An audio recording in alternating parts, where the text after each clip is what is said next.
今天我们来聊一个几乎每个家庭都关心的话题——血糖。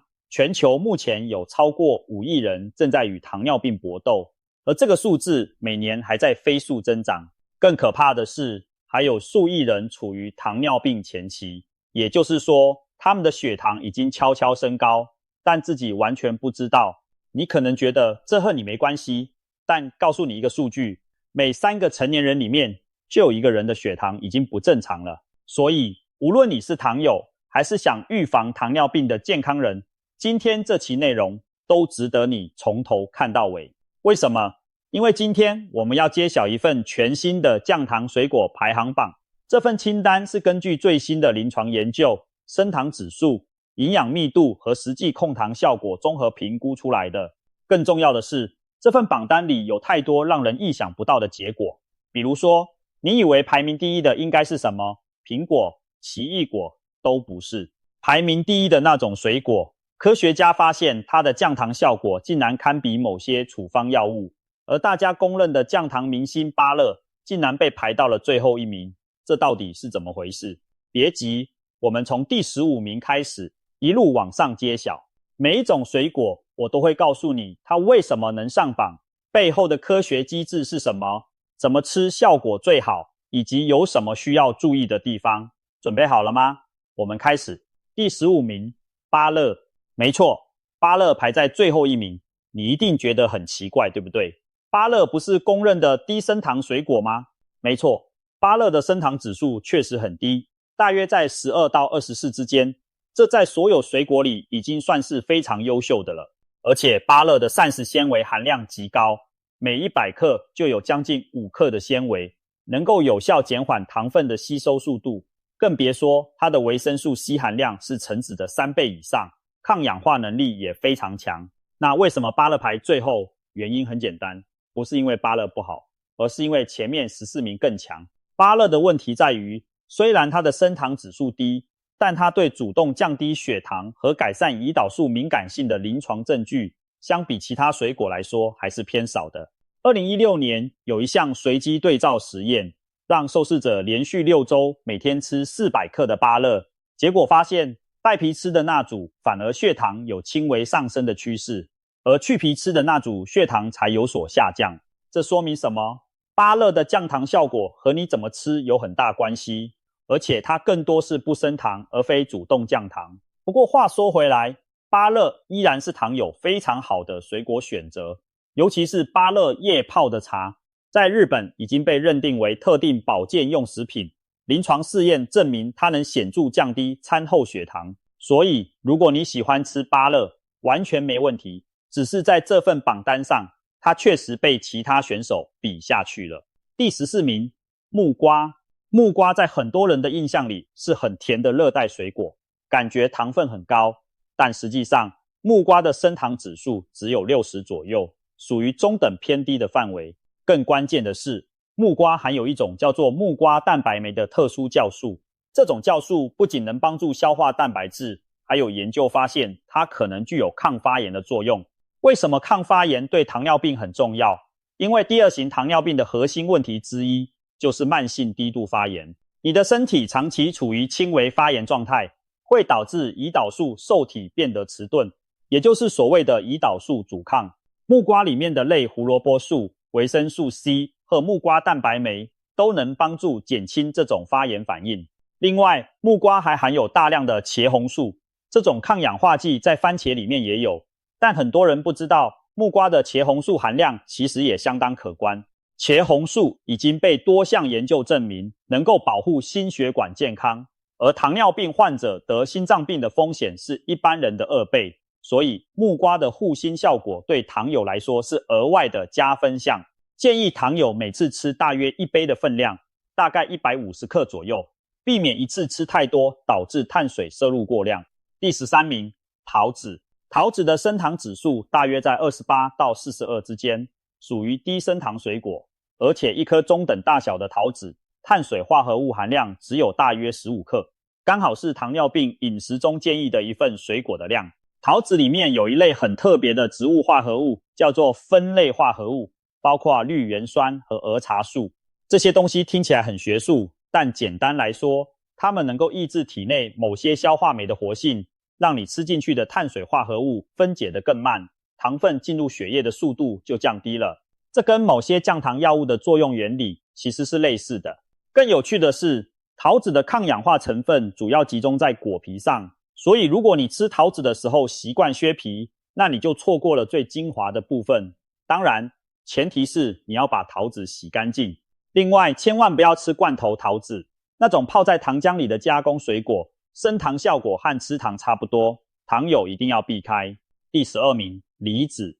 梨子是一种被严重低估的降糖水果，它的升糖指数只有38左右，而且因为含有大量的水分和膳食纤维，吃完之后饱足感非常强，能有效防止你因为饿了而去吃其他高升糖的零食。梨子里面最值得一提的是果胶，这是一种可溶性纤维，能够在肠道中形成凝胶状物质，大幅减缓葡萄糖的吸收速度。有研究发现，餐前吃半个梨，可以让接下来那顿饭的餐后血糖峰值降低 15% 到 20%。这个效果虽然听起来不多，但如果你每天3餐都这样做，长期累积下来的影响是非常可观的。而且和苹果类似，梨子皮里面含有大量的黄酮类化合物和多酚，所以建议连皮一起吃。一项涵盖超过20万人的大规模追踪研究发现，每周吃3份苹果和梨的人，得第2型糖尿病的风险降低了 7%，7个百分点听起来不多，但别忘了，这可是光靠吃个水果就能达到的效果。第11名，橘子。橘子，或者更广泛的说，柑橘类水果是美国糖尿病协会特别推荐的水果类别之一。橘子的升糖指数大约在43左右，属于低升糖范围。橘子之所以上榜，最大的原因在于它富含一种叫做橙皮苷的类黄酮化合物。这种成分在动物实验和初步人体试验中都显示出了改善胰岛素敏感性的潜力。也就是说，橙皮苷可能可以帮助你的细胞更好地回应胰岛素的信号，让血糖更容易进入细胞被利用，而不是堆积在血液里。另外，橘子的维生素 C 含量非常丰富，一颗中等大小的橘子就能提供你每日所需维生素 C 的将近 100%。维生素 C 是一种强效抗氧化剂，能够对抗糖尿病引起的氧化压力，保护血管内皮细胞，降低心血管并发症的风险。不过，这里有一个非常重要的提醒，吃整颗橘子和喝橘子汁是完全不同的两件事。果汁已经被去除了大部分纤维，糖分吸收速度极快。一项追踪了超过7万名女性长达18年的研究发现，每天喝超过1杯橙汁的人，得糖尿病的风险反而增加了 24%。 所以记住，吃整颗水果，不要喝果汁。第10名，奇异果。奇异果的升糖指数大约在39到52之间，但它的升糖负荷非常低，只有大约5左右。升糖负荷这个概念比升糖指数更实用，因为它同时考虑了食物中碳水化合物的值和量。奇异果虽然尝起来很甜，但它每100克只有大约11克的碳水化合物，所以实际上对血糖的冲击很小。奇异果最特别的地方在于，它含有一种独特的酵素，叫做奇异果蛋白酶，能够帮助分解蛋白质，改善消化。而良好的消化功能其实是血糖管理中常被忽略的一个环节。当你的消化效率提高了，营养素的吸收更均匀了，血糖就不容易出现剧烈波动。除此之外，奇异果的维生素 C 含量在水果中名列前茅。一颗中等大小的奇异果就能满足你全天维生素 C 的需求。它还富含维生素 K 和维生素 E 以及大量的钾离子，有助于维持正常的血压水平。对于同时需要管理血压和血糖的糖友来说，奇异果可以说是一举两得的选择。哈佛大学的一项报告也特别提到，莓果类和奇异果是含糖量较低的水果选择。美国糖尿病协会也推荐它作为糖友的日常水果。第9名，葡萄柚。葡萄柚是柑橘家族中的降糖王牌，它的升糖指数只有25，升糖负荷更是低到只有 1.2 左右，在所有常见水果中几乎是最低的。葡萄柚之所以排在橘子前面，是因为它含有一种叫做柚皮素的特殊类黄酮。柚皮素在多项研究中都展现出了令人惊艳的效果。它不仅能改善胰岛素的利用效率，还能帮助控制体重。而体重管理对糖尿病患者来说至关重要，因为过多的内脏脂肪本身就是造成胰岛素阻抗的主要原因之一。有一项有趣的研究，让肥胖的受试者每餐前吃半个葡萄柚，持续1-2周后发现，这些人的体重平均减轻了 1.6 公斤，而且胰岛素水平也显著下降。虽然 1.6 公斤听起来不多，但这可是什么运动都没增加，什么饮食都没刻意限制的情况下，就光靠餐前吃半个葡萄柚就达到的效果。不过这里有一个非常重要的警告，葡萄柚会与许多药物产生交互作用，包括某些降血压药、降胆固醇药和免疫抑制剂。如果你正在服用任何处方药，一定要先咨询医生，确认你能不能吃葡萄柚。这不是开玩笑的。葡萄柚中的某些成分会抑制肝脏中的酶，导致药物在体内的浓度异常升高，严重的话可能危及生命。第8名，酪梨。很多人可能会惊讶，酪梨也算水果。没错，酪梨在植物学上确实是一种水果，而且它可能是所有水果中对血糖最友好的一个。它的升糖指数只有40左右，升糖负荷更是低到只有1，几乎可以忽略不计。为什么？因为酪梨和其他水果完全不同，它的碳水化合物含量极低，但脂肪含量很高，而且这些脂肪主要是单元不饱和脂肪酸，也就是和橄榄油里面同一类型的健康脂肪。这种脂肪已经被大量研究证明，能够改善胰岛素敏感性，降低坏胆固醇，提高好胆固醇，对心血管系统有很好的保护作用。更厉害的是，酪梨中的脂肪和纤维结合在一起，能够大幅减缓胃排空的速度。什么意思？就是你吃了酪梨之后，食物在胃里停留的时间更长，糖分释放得更慢、更均匀，血糖曲线就变得平滑很多。有些营养师甚至建议，糖友在吃高碳水食物的时候，搭配一些酪梨一起吃，就能有效降低那顿饭的升糖反应。酪梨还是钾离子的极佳来源，钾含量甚至比香蕉还高，充足的钾摄入有助于维持正常血压，而高血压正是糖尿病最常见的并发症之一。唯一需要注意的是，酪梨的热量偏高，一颗酪梨大约有300多大卡，所以分量要控制好，建议每次吃1/4到1/2颗就够了。第7名，苹果。一天一苹果，医生远离我。这句话在血糖管理上还真的有科学根据。苹果的升糖指数大约在32到38之间，属于低升糖水果，而它的升糖负荷也只有大约5左右。苹果之所以排名这么高，最重要的原因是一项超大规模的人群追踪研究。这项研究追踪了超过20万人，发现每周吃3份苹果的人，患第2型糖尿病的风险降低了 7%。而且苹果中有一种非常特别的多酚类化合物，叫做根皮苷。这东西在最近几年的研究中被发现可能具有类似 SGLT2 抑制剂的作用。SGLT2 抑制剂是什么？那是一类最新型的降糖药物，它的作用是帮助肾脏排出多余的葡萄糖。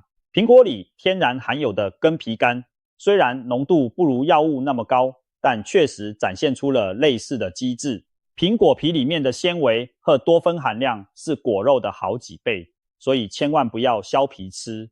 另外，苹果中的果胶是一种非常优质的可溶性纤维，不仅能减缓糖分吸收，还能喂养肠道里的益生菌，改善肠道微生态。而近年来，越来越多的研究显示，肠道菌群和血糖控制之间存在着密切的关联。你的肠道菌群越健康，你的血糖管理就越好。这是一个很新的研究方向，但已经有非常多令人兴奋的发现。第6名，樱桃。樱桃的升糖指数只有22左右，是所有常见水果中最低的之一，而且一杯新鲜樱桃的碳水化合物含量只有大约25克，属于非常适中的范围。樱桃之所以排名这么高，秘密在于它那鲜艳的红色。这个红色来自一种叫做花青素的植物色素。花青素是一类强效的抗氧化剂，而最近几年的研究发现，花青素和血糖管理之间的关联比我们以前想象的要深刻得多。密西根州立大学的一项研究发现，樱桃和蓝莓中的花青素能够在实验室环境中增加胰岛素的分泌量，也就是说，花青素可能直接作用在胰脏的贝塔细胞上，帮助这些细胞更有效率地释放胰岛素。对于胰岛素分泌不足的第二型糖尿病患者来说，这是一个非常有价值的发现。除了降糖之外，樱桃还有一个很多糖友会关心的额外好处，那就是抗发炎和降尿酸的效果。糖尿病患者常常合并高尿酸血症或痛风，而樱桃已经被多项研究证明能够显著降低血液中的尿酸水平，减少痛风发作的频率。所以如果你同时有血糖和尿酸的问题，樱桃简直就是为你量身打造的水果。不过要注意，这里说的是新鲜樱桃或无糖冷冻樱桃，绝对不是糖制樱桃或罐头樱桃。那些加工过的樱桃产品含糖量惊人，糖友一定要远离。第5名，草莓。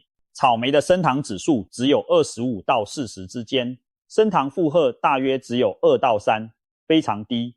而且一杯草莓的碳水化合物含量只有大约12克，比大多数水果都少。草莓最强大的武器是它里面的鞣花酸和花青素的组合。鞣花酸是一种非常独特的多酚类化合物，研究发现它能够调节多个与血糖代谢相关的基因表达。简单来说，鞣花酸可能在分子层面上影响你的身体处理糖分的方式，让整个代谢过程更加顺畅。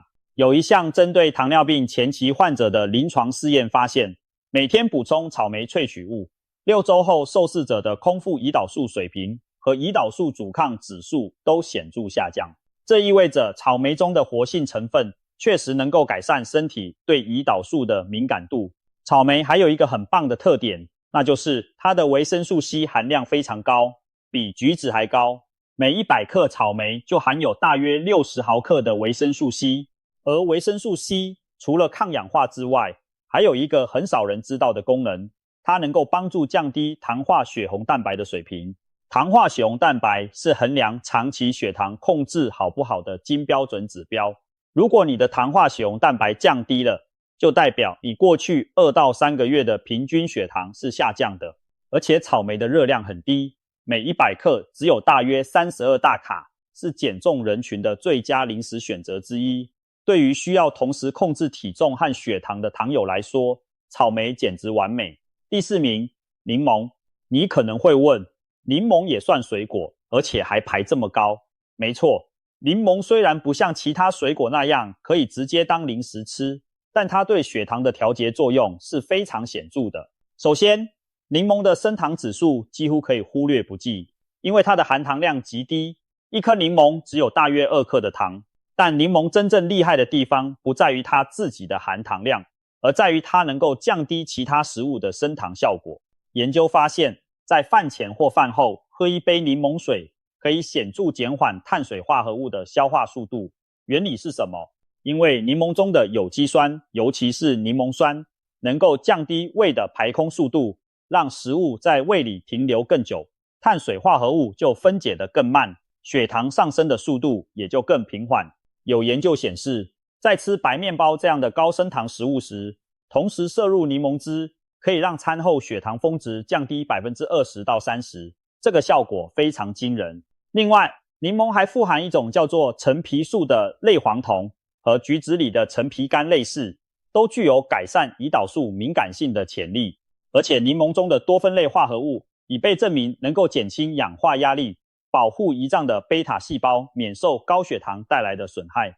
最简单的使用方法就是每天早上起来喝一杯温的柠檬水，或者在吃饭的时候把柠檬汁挤在食物上。这个小习惯看起来微不足道，但长期坚持下来，对血糖管理的帮助比你想象的要大得多。第3名，覆盆子。覆盆子也叫做树莓，是莓果家族中的降糖超级英雄。它的升糖指数只有26左右，而且每100克覆盆子只有大约5克的糖，但膳食纤维含量却高达7克。注意，纤维比糖还多，这在水果中是极为罕见的。正因为这个纤维大于糖的独特比例，覆盆子被消化后几乎不会引起血糖的明显波动，你可以把它想象成一辆带着刹车系统的糖分运输车，纤维就是那个刹车，确保糖分不会一下子全部冲进你的血液。覆盆子里面最受研究人员关注的成分是覆盆子酮和鞣花酸。2019年的一项临床试验，让有糖尿病风险的受试者每天吃覆盆子，结果发现他们的餐后血糖和胰岛素水平都有显著改善。研究者认为，覆盆子中的多酚类化合物能够抑制消化道中的 alpha 淀粉酶和 alpha 葡萄糖苷酶的活性。这两种酶是什么？它们就是负责把你吃进去的淀粉和糖分解成葡萄糖的工人。覆盆子中的多酚把这些工人的效率降低了，糖分的分解速度就慢下来了，血糖自然就不会飙升。这个作用机制和一种叫做阿卡波糖的降糖药物是一样的。阿卡波糖就是 alpha 葡萄糖苷酶抑制剂，所以说覆盆子是天然的阿卡波糖，一点都不夸张。除此之外，覆盆子还是维生素 C、锰和抗氧化剂的良好来源，能够全方位支持身体的代谢健康。唯一的缺点可能就是价格偏高，新鲜覆盆子在很多地方不太容易买到，但如果你能找到冷冻覆盆子，那也是很好的替代品，营养价值几乎没有损失。第二名，芒果等等。芒果，那个甜到不行的热带水果，很多糖友听到芒果2个字可能已经吓得跳起来了，因为几乎所有的糖尿病饮食指南都会告诉你，芒果含糖量高，要少吃或不吃，但科学告诉我们的可能完全不一样。2025年8月，乔治梅森大学的一项重磅临床试验结果发表了。这项研究让一群有糖尿病前期的受试者分成2组，一组每天吃1份芒果，另一组每天吃1份低糖的燕麦棒。注意，芒果那组每天摄入的糖分是32克，而燕麦棒那组只有11克。按照常理，吃更多糖的那组血糖应该更差，对吧？结果完全相反，每天吃芒果的那组血糖控制明显更好，胰岛素敏感性显著提高，而且体脂肪还减少了。研究者指出，重要的不是食物里含有多少糖，而是这些糖是以什么形式存在的。芒果中的糖分被包裹在大量的纤维、多酚和其他生物活性物质中，这些成分共同作用，让糖分的吸收变得缓慢而均匀。这个发现彻底颠覆了我们对高糖水果的传统认知。原来天然的糖和加工的糖，身体处理起来完全是两回事。芒果中富含的芒果干、酶石脂酸和胡皮素等多酚类化合物，不仅具有强大的抗氧化和抗发炎作用，还被发现能够调节脂肪代谢和胰岛素信号通路。当然，这不代表你可以无节制的狂吃芒果。研究中使用的是标准分量，大约是1杯切碎的芒果。如果你一次吃掉3颗大芒果，那血糖肯定还是会飙的。适量是关键，但至少从现在开始，你不需要再把芒果当成敌人了。在合理分量的前提下，它反而是你的血糖管理伙伴。第1名，蓝莓，终于到了第1名。而这个第1名，可能很多人已经猜到了，它就是蓝莓。为什么蓝莓能登上榜首？因为它的降糖证据之强，研究之丰富，在所有水果中是无与伦比的。首先来看最有说服力的数据，一项涵盖了超过340万人年追踪的超大规模研究发现，在所有被研究的水果中，蓝莓对降低第2型糖尿病风险的效果最为显著。每周吃3份蓝莓的人，患糖尿病的风险降低了 26%。26%， 要知道，很多降糖药物的效果也不过就是这个量级，光靠每周吃几次蓝莓就能达到接近药物的预防效果，这简直不可思议。那蓝莓为什么这么强？核心在于它极其丰富的花青素含量。蓝莓是所有常见水果中花青素含量最高的，而花青素对血糖的调控是多管齐下的。第一，花青素能够直接提高胰岛素敏感性。2010年，路易斯安那州立大学彭林顿生物医学研究中心的一项双盲随机对照临床试验发现，让肥胖的胰岛素阻抗受试者每天喝2杯含有蓝莓粉的奶昔，相当于每天吃2杯新鲜蓝莓的量。持续6周后，它们的胰岛素敏感性显著提高，而安慰剂组则没有明显变化。在蓝莓组中， 67% 的受试者胰岛素敏感性改善了 10% 以上。第二，花青素具有强大的抗发炎作用。动物实验发现，蓝莓能够降低肝脏和脂肪组织中多种发炎因子的表达，包括肿瘤坏死因子和白细胞介素等。而这些发炎因子的过度活跃，正是导致胰岛素阻抗的重要原因。第三，2022年的一项系统性回顾和统合分析，汇总了22项随机对照临床试验的数据，发现蓝莓和蔓越莓的摄入能够显著降低糖尿病患者的空腹血糖、糖化血红蛋白和胰岛素阻抗指数，其中空腹血糖平均降低了将近18个单位，糖化血红蛋白降低了 0.32 个百分点。要知道，糖化血红蛋白每降低 0.3 个百分点，就意味着糖尿病并发症的风险大幅下降。第四，蓝莓还有其他水果很难比拟的全方位护航能力，它的抗氧化能力在所有水果中名列前茅，能够保护眼睛的视网膜微血管，降低糖尿病视网膜病变的风险。它还能改善认知功能，而糖尿病患者得阿兹海默症的风险本就偏高，所以这是额外的保护。它甚至被发现可能有助于降低血压和改善血管弹性，对糖尿病患者的心血管健康提供多重保障。所以说，蓝莓的效果堪比药物，真的不是夸大其词，它是大自然送给糖友最珍贵的礼物之一。建议每天吃大约一杯，大概150克左右的新鲜蓝莓，或者等量的冷冻蓝莓。如果你在超市看到蓝莓打折，请毫不犹豫的多买几盒，这可能是你能买到的最划算的天然降糖药。好了，我们把15大降糖水果全部揭晓完了，让我再帮大家快速复习一遍这份完整排名。第15名芭乐，第14名木瓜，第13名桃子，第12名梨子，第11名橘子，第10名奇异果，第9名葡萄柚，第8名酪梨，第7名苹果，第6名樱桃，第5名草莓，第4名柠檬，第3名覆盆子，第2名芒果，第1名蓝莓。看完这份榜单之后，我想再分享几个非常重要的实用建议。第一，不要只吃一种水果。虽然蓝莓排名第一，但这不代表你每天只能吃蓝莓。不同的水果含有不同的营养素和植物化合物，多样化的摄取才能让你获得最全面的健康益处。今天吃蓝莓，明天吃樱桃，后天吃苹果，这样轮换着来是最理想的。第二，永远选择完整的新鲜水果，而不是果汁。我在节目中已经反复强调了，但这一点真的太重要了，所以必须再说一次。果汁去掉了纤维，糖分吸收速度暴增，对血糖的冲击和喝糖水差不多。研究证明，吃完整水果能降低糖尿病风险，但喝果汁反而会增加风险。第三，注意分量，即使是排名第一的蓝莓，如果一次吃1整公斤，血糖照样会飙升。一般建议糖友每次摄入15克碳水化合物的水果分量，大约是1小颗苹果、1杯莓果或半根香蕉的量。第四，搭配蛋白质和健康脂肪一起吃。吃水果的时候配一些坚果、优格或乳酪，能够进一步减缓糖分的吸收速度。比如蓝莓配无糖、希腊优格、苹果片配花生酱，这些都是非常棒的组合。第五，吃水果的时机也很重要，建议把水果安排在2餐之间当成点心，而不是在正餐之后当成甜点。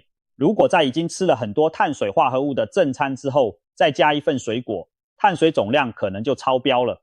第六，一定要配合血糖监测，每个人的身体对不同水果的反应是不一样的，即使是升糖指数很低的水果，也可能因为个体差异而在某些人身上引起较大的血糖波动。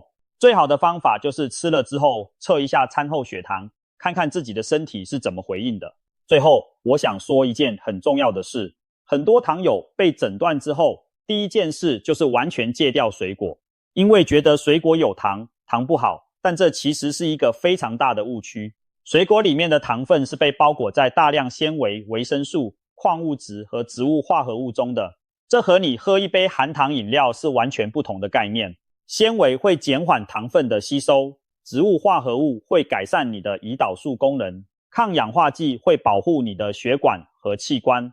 完全戒掉水果，你不仅失去了这些保护，还可能因为营养不均衡而让其他健康问题找上门。事实上，大量的科学研究都一致指出，适量食用低升糖水果的糖尿病患者，整体健康状况优于完全不吃水果的患者。美国糖尿病协会的官方立场也非常明确，水果应该是糖尿病患者饮食计划中的重要组成部分。所以请记住，水果不是敌人，错误的吃法才是。选对水果，控制分量，注意搭配，你完全可以一边享受水果的美味，一边把血糖管理得漂漂亮亮的。我是认真的，把今天这份清单存起来，下次去超市的时候照着买。尤其是蓝莓、覆盆子、草莓这些莓果类，有多少买多少。如果你身边也有糖友或家人需要注意血糖的，记得把这期内容分享给他们。知识就是力量，而在对抗糖尿病这件事上，正确的饮食知识可能比任何药物都更有力量。